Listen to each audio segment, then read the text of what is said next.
मंच पर उपस्थित बिहार राज्य योजना परिषद के सदस्य श्री संजय झा जी, हमारे प्रधान सचिव श्री अंजनी कुमार सिंह जी,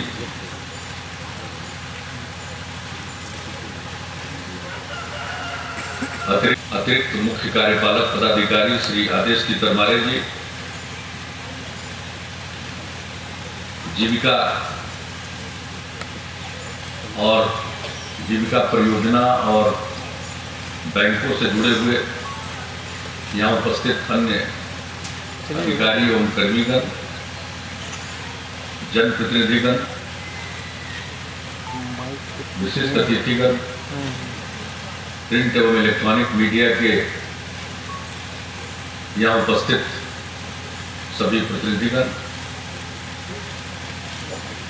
जीविका समूहों की दीदियां, देवी और सचुल, मुझे आज जीविका के इस कार्यक्रम में उपस्थित होकर खुशी हो रही है। पूर्णिया जिले में इसके पहले मैं 2 बार स्वयं सहायता समूहों के प्रतिनिधियों के साथ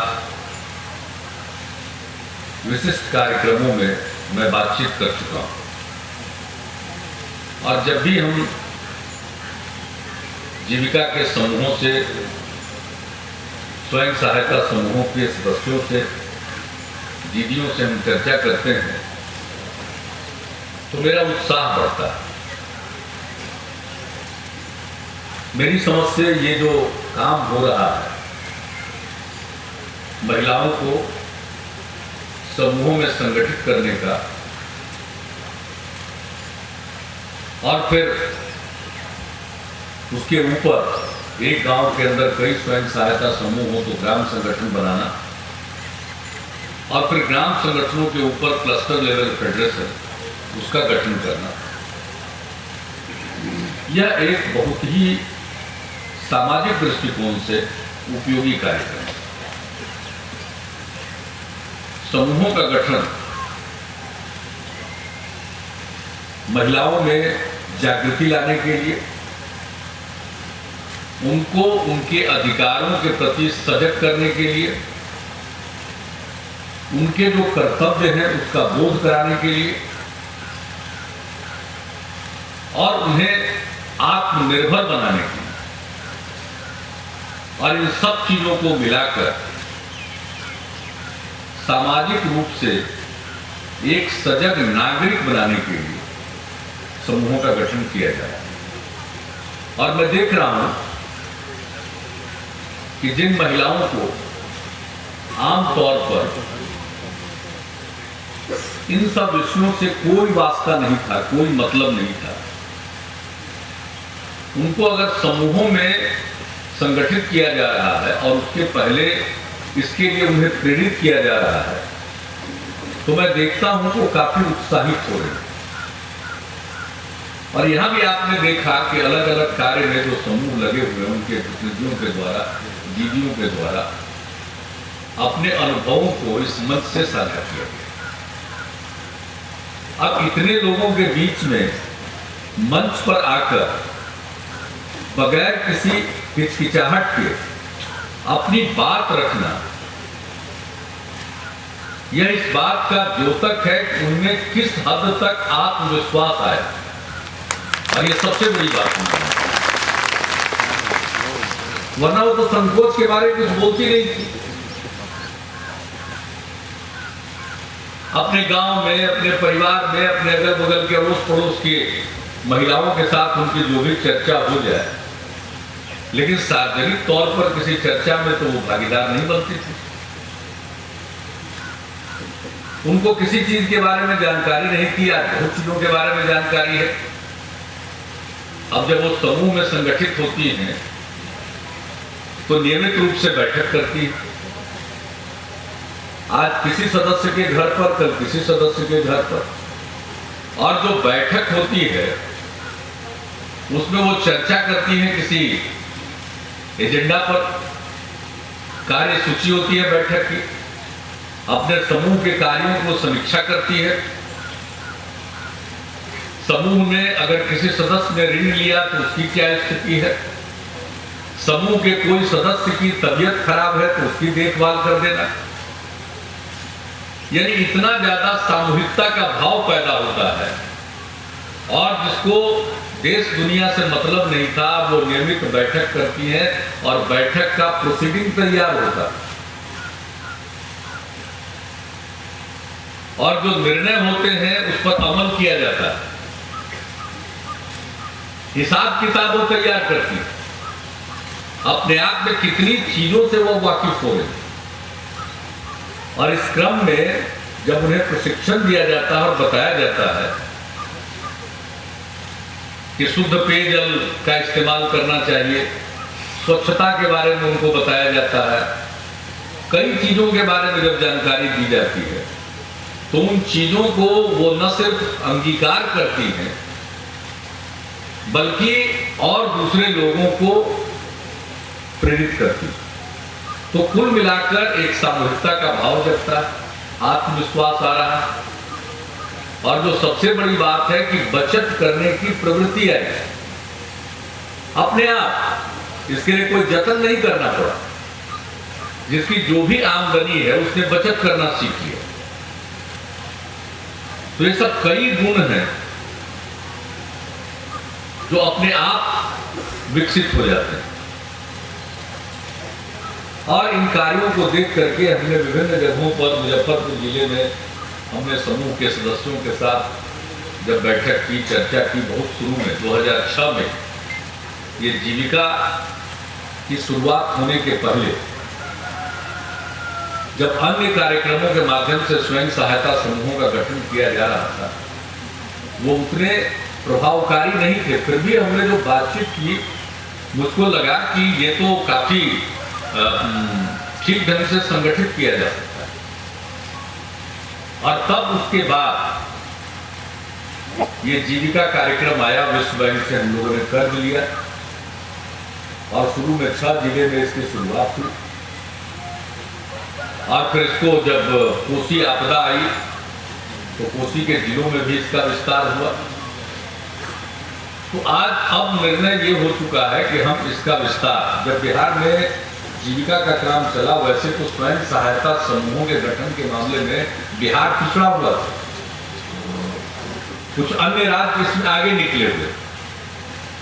लेकिन जब जीविका मॉडल से इसका संगठन किया गया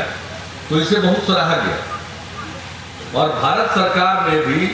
इस जीविका मॉडल को राष्ट्रीय स्तर पर स्वीकार किया, और जो राष्ट्रीय स्तर पर लाइवलीहुड मिशन की शुरुआत हुई है, उसमें जीविका के तर्ज पर ही उसको आगे बढ़ाना है राष्ट्रीय स्तर पर। अब जीविका का नाम आजीविका हो गया, और उसी तरीके से, उसी तर्ज पर इसका संगठन किया जाए। और अब ये फैसला हो गया कि ये 7 जिले में ही नहीं बल्कि इसका विस्तार पूरे बिहार में होगा, और हम लोगों ने इस प्रयोग को उपयोगी देखते हुए, उपयोगी मानते हुए और प्रभावकारी मानते हुए पूरे राज्य के प्रत्येक प्रखंड में इसके विस्तार के बारे में हम लोगों ने फैसला कर लिया, और ये लक्ष्य रखा है कि हम 2017 तक 10 लाख स्वयं सहायता समूहों का गठन करें। 1,15,000 समूहों का गठन जीविका के तर्ज पर हो चुका है, और जो दूसरे प्रकार से स्वयं सहायता समूह गठित हुए थे, स्वर्ण जयंती स्वरोजगार योजना के अंतर्गत या महिला विकास निगम के माध्यम से, उन सबों को इसी के साथ मिलाना और इसी मॉडल में ढाल देना, इसी के अनुरूप उसको फिर से उसको फिर से पुनर्गठित करना, और ये काम भी चल रहा है। यूँ तो समूहों की संख्या ज्यादा थी, लेकिन जो समूह आज विद्यमान है और जिनका पुनर्गठन करके उन्हें प्रभावी बनाया जा सकता है, वैसे तमाम समूहों को, और ये उम्मीद है, हमने हाल में एक समीक्षा की है तो उससे ये पता चलता है कि जो 70-80 हज़ार समूह और इस तर्ज पर जो पुराने थे आ जाए, तो हम लगभग ये मान सकते हैं कि 2 लाख समूहों पर तो काम हो रहा है और उसका और बहुत जल्दी वो पूरा हो जाएगा। बाकी के 8 लाख समूहों का गठन अगले 3 से 4 वर्षों के अंदर हो जाएगा। 10 लाख स्वयं सहायता समूहों का गठन होगा और हमारा जो स्वयं सहायता समूह होगा, जो जीविका मॉडल है, अब आजीविका नाम से जाना जाएगा उस कार्यक्रम का, लेकिन उसमें भी हमने निरंतर परिमार्जन किया, उसका सुधार किया। अब जैसा कि आपको यहां से बताया गया, हमारे ग्रामीण विकास विभाग के सचिव ने बताया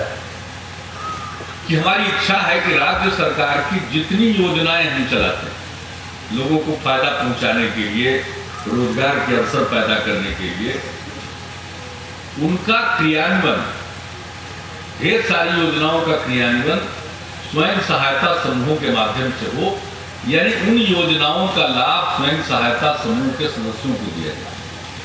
जैसे हम लोगों ने एक जन वितरण प्रणाली के बारे में निर्णय लिया कि अगर समूह जन वितरण प्रणाली चलाएंगे तो उनको ये आवंटित किया जाएगा। और पूर्णिया जिले में भी मैं जब सेवा यात्रा के क्रम में आया था तो हमने चर्चा की थी, और मैं उसकी चर्चा बराबर करता हूं कि जब हमने उनसे पूछा, जो समूह जन वितरण प्रणाली की दुकान चला रहा था, उनसे हमने पूछा कि आपको एक महीने में कितने की बचत हो रही, तो मुझे बताया गया कि 4 से 5 हजार रुपए की बचत हो रही। और बाकी के डीलर से पूछिए तो कहेंगे घाटे का सौदा। पता नहीं घाटे का सौदा तो काहे का इस काम में लगे हुए हैं, ये बात समझ में नहीं आती। लेकिन समूहों के माध्यम से दिया गया तो किसी को शिकायत नहीं, समय पर अनाज और किरासन तेल मिल रहा है, तौल में भी कोई दिक्कत नहीं है, माप में कोई दिक्कत नहीं है, लोग भी संतुष्ट हैं, और समूह जो इस कार्य को संपादित कर रहा है उनको भी संतोष है कि भाई 4 से 5 हजार रुपए की बचत हमारी हो रही है। तो हम तो चाहते हैं कि ज्यादा से ज्यादा यथासंभव जन वितरण प्रणाली की दुकान चलाए। और अभी एक दीदी आकर के बता रही थी, किसी एक झगड़े का उन्होंने जिक्र किया, तो तुरंत हमने डीएम साहब से पूछा कि आप पता करिए कि कहाँ झगड़ा हुआ है। तो पता चला कि एक एजीएम साहब से झगड़ा हो गया। स्वयं सहायता समूह के जो सदस्य हैं, जो जन वितरण प्रणाली को संचालित कर रहे हैं, तो उनके साथ एक जो हमारा स्टेट फूड कॉरपोरेशन है, उसके गोडाउन के एजीएम से झंझट हो गया है, उन्होंने झगड़ा किया है। तो अभी हमने यहीं से बैठे बैठे कहा प्रबंध निदेशक एसएफसी को कि उन महोदय को तो तत्काल निलंबित आप कर दें। ये समूह के सदस्यों के साथ झगड़ा कर, यहाँ पे पूरी ईमानदारी के साथ काम हुआ। तो खैर ये तो एक अलग विषय है, लेकिन अब एक तो जन वितरण प्रणाली की बात हुई, दूसरी बात है कि हम कई योजनाओं को इनके माध्यम से चलाना चाह रहे हैं। अब जैसे समेकित मुर्गी विकास योजना, फिर समेकित बकरी और भेड़ विकास योजना, यानी समूह के सदस्यों को इसके साथ जोड़ेंगे, उन्हीं के माध्यम से क्रियान्वित करेंगे। ये सबके लिए खुला नहीं, समूह के माध्यम से ही इसको हम क्रियान्वित करेंगे। इसका मतलब है कि उनको अपने पैरों पर खड़ा होने के लिए सरकार की योजना का सीधे प्रत्यक्ष लाभ मिलेगा। तो ये समूह लाभकारी हो जाएगा, उनकी बचत होगी। और ये माना जाता है कि सरकार की तरफ से पैसा समूहों को काम शुरू करने के लिए दिया जाता है, और बैंक से फाइनेंस करवाया जाता है, जिसको लोग माइक्रो फाइनेंसिंग करते हैं। अब इनको कर्ज मिलता था ज्यादा दर पर, भारत सरकार ने तय किया है कि अब इनको 7% के ब्याज पर कर्ज मिलेगा। हम लोगों ने तय किया है कि 7% के ब्याज में भी इंटरेस्ट सबवेंशन, यानी हम उसमें सहायता देंगे, ब्याज में सब्सिडी देंगे। 3% राज्य सरकार समूह की तरफ से दे देगी, और अब मात्र 4% के ब्याज दर पर समूहों को बैंक का पैसा मिलेगा। तो उनके पैसे से तो ये कई काम रोजगार मूलक कर सकते हैं और फिर उनको काम के लायक सक्षम बनाने के लिए ट्रेनिंग, ये बैंकों के द्वारा जो RCT का कार्यक्रम, RCT बैनर के अंतर्गत ये कार्यक्रम चलाया जा रहा है और अन्य प्रकार से कौशल विकास। एक तरफ समूह संगठित हो गए, उनको सरकार की योजना मिली या बैंक का ऋण मिला काम करने के लिए, अपना रोजगार करने के लिए, और इसके साथ साथ उनमें हुनर का विकास कर दिया जाए, कौशल का विकास कर दिया जाए, किसी काम को करना वो सीख लें। तो कौशल विकास का भी हमारी योजना है कि इस बिहार में हम 1 करोड़ लोगों का कौशल संवर्धन करें, स्किल्ड बनाएंगे 1 करोड़ लोगों को 5 साल के अंदर, और उसमें एक अच्छा खासा लक्ष्य दिया गया है, 15 लाख जीविका को भी दिया गया है। ये कौशल विकास होगा, काम की कमी नहीं है, लेकिन जो काम उपलब्ध है उसके लायक लोगों की दिक्कत, तो उसके लायक बनाना जो काम आज उपलब्ध है ताकि उनकी आमदनी ज्यादा से ज्यादा हो। अब उदाहरण के तौर पर किसी को कोई काम नहीं आता, तो दैनिक मजदूरी करेगा, उसको उतना ही पैसा मिलेगा, 168 रुपया न्यूनतम मजदूरी है। लेकिन अगर उसके पास कोई हुनर है, वो स्किल्ड हो गया, हुनरमंद हो गया, वो कुशल हो गया, तो उसको प्रतिदिन की आमदनी 300 रुपया, 400 रुपया, 500 रुपया हो सकती है। तो तत्काल इतनी आमदनी होगी, और अगर उसमें निरंतरता हुई, नियमित तौर पर उसकी आमदनी होने लगी, तो वो परिवार तो फिर गरीबी रेखा से ऊपर उठ जाएगा। तो आखिरकार गरीबी रेखा से ऊपर उठाने का कार्यक्रम साथ साथ चलना होगा।